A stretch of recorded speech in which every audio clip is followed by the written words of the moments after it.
नमस्कार। आज हम भारतीय संसद के गलियारों में चलेंगे, लेकिन किसी टूरिस्ट की तरह नहीं। हम इसे एक मशीन की तरह समझने की कोशिश करेंगे। मतलब वो कौन है जो इस विशाल मशीन को चलाता है। और इसका नया हाईटेक ढांचा कैसा है? बिल्कुल। और वो कौन से नियम हैं जो इसके हजारों पुर्जों यानी हमारे सांसदों को सही तरीके से काम करने पर मजबूर करते हैं। और ये सारी जानकारी, मतलब जो भी हम आज बात करेंगे, वो उन स्रोतों पर आधारित हैं जिन्हें यूपीएससी, बीपीएससी या एसएससी की तैयारी करने वाले अक्सर पढ़ते हैं। हाँ, तो ये उन सब के लिए बहुत काम की होने वाली है।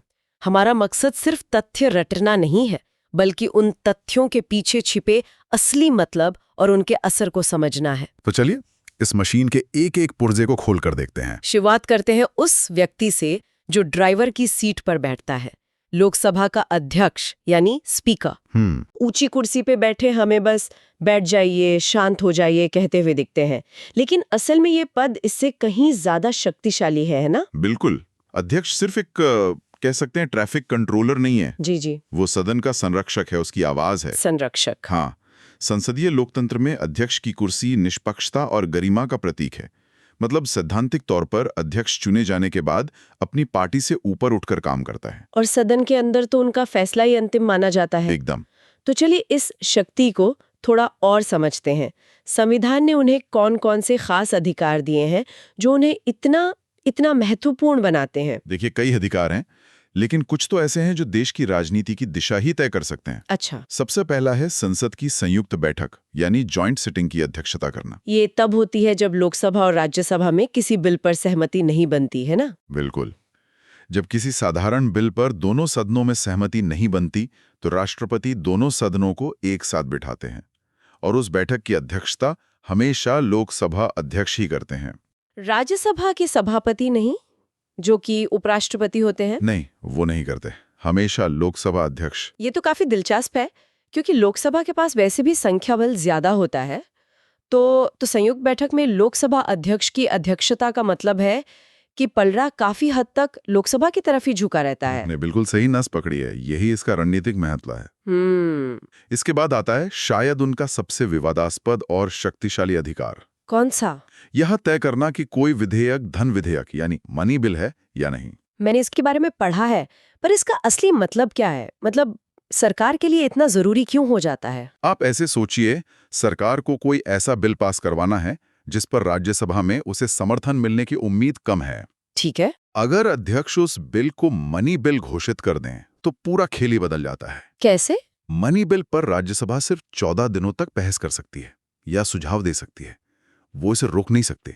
अच्छा, सिर्फ सुझाव दे सकते हैं। हाँ, और लोकसभा उन सुझावों को माने या ना माने, बिल पास मान लिया जाता है।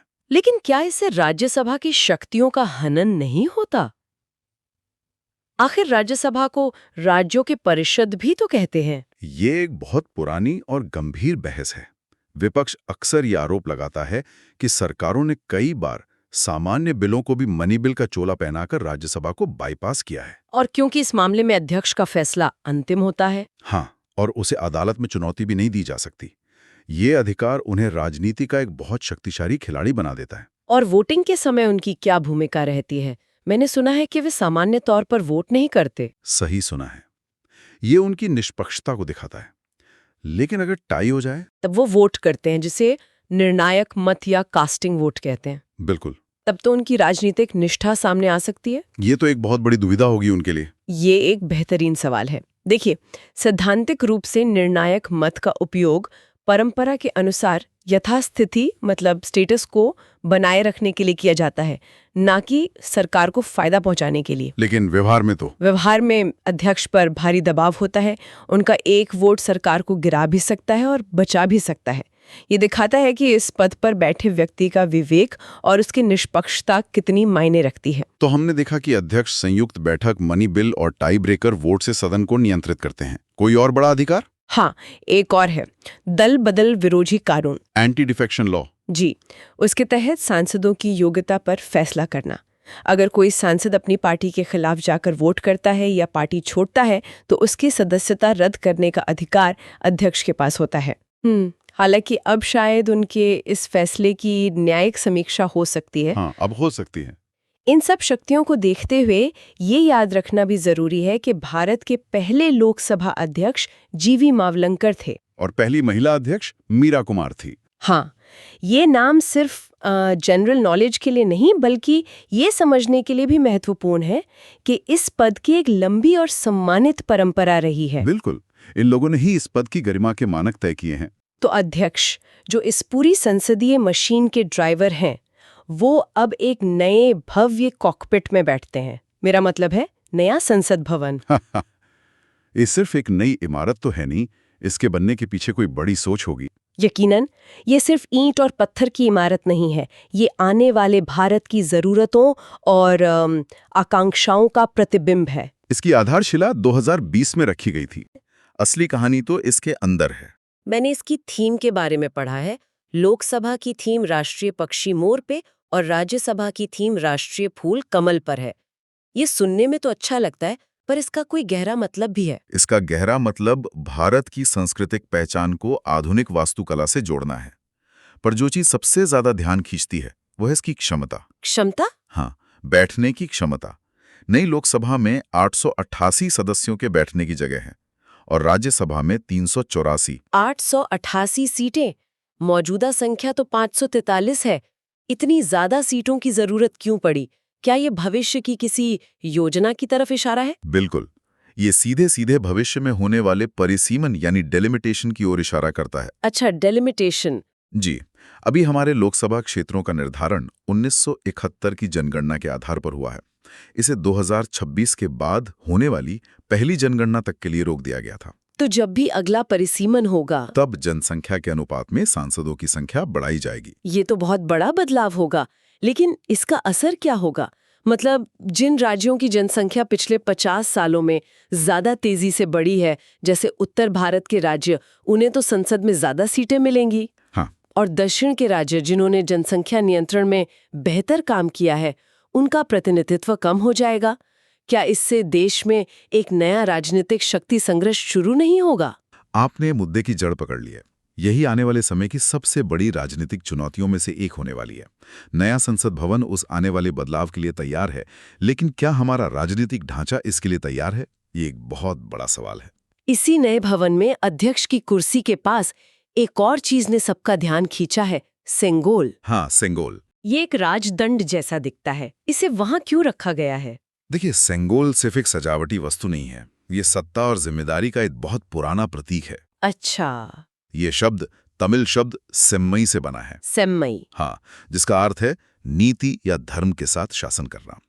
इसकी जड़ें चोल साम्राज्य से जुड़ी हैं, जहां जब एक राजा दूसरे को सत्ता सौंपता था तो राजगुरु ये सेंगोल नए राजा को देते थे। मतलब ये एक तरह की शपथ जैसा था कि हम न्याय और नीति के साथ राज करेंगे। बिल्कुल, ये याद दिलाता था कि सत्ता अधिकार नहीं बल्कि एक पवित्र कर्तव्य है। और इसकी कहानी आधुनिक भारत से भी जुड़ती है। 1947 वाली। जी, कहा जाता है कि 1947 में जब अंग्रेज भारत को सत्ता सौंप रहे थे तो इसी परंपरा के तहत लॉर्ड माउंटबेटन ने ये सेंगोल पंडित जवाहरलाल नेहरू को सौंपा था। तो इसे संसद में स्थापित करना उस ऐतिहासिक पल और उस गहरे दर्शन को सम्मान देना है।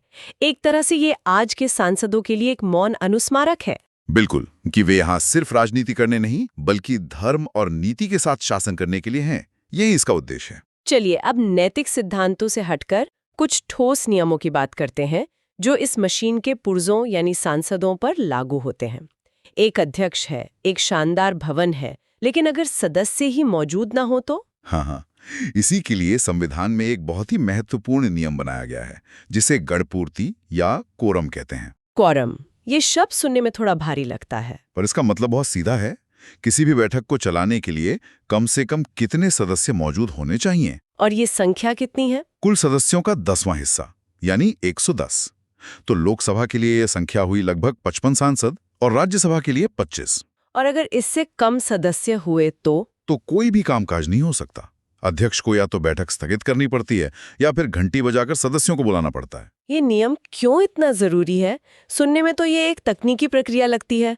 नहीं, ये लोकतंत्र का एक सुरक्षा कवच है। आप कल्पना कीजिए कि अगर ये नियम ना होता तो आधी रात में सिर्फ 15-20 सांसद मिलकर भी देश के लिए कोई बड़ा कानून पास कर सकते थे। सही बात है। गणपूर्ति सुनिश्चित करती है कि देश के बड़े फैसले कुछ लोग बंद कमरे में नहीं बल्कि प्रतिनिधियों की एक सार्थक संख्या के सामने लिए जाएं। तो ये नियम बहुमत के शासन को भीड़ के शासन में बदलने से रोकता है। बिल्कुल सही। ये तो बहुत तार्किक बात है। तो एक नियम उपस्थिति को लेकर है और दूसरा नियम शायद अनुपस्थिति को लेकर भी होगा। हाँ, और वो भी उतना ही सख्त है। क्या है वो? संविधान कहता है कि अगर कोई सदस्य सदन की इजाजत के बिना लगातार 60 दिनों तक उसकी सभी बैठकों से गायब रहता है। 60 दिन? हाँ, 60 दिन। हाँ। तो सदन उसकी सीट को खाली घोषित कर सकता है। 60 दिन, 2 महीने, ये तो काफी लंबा समय है।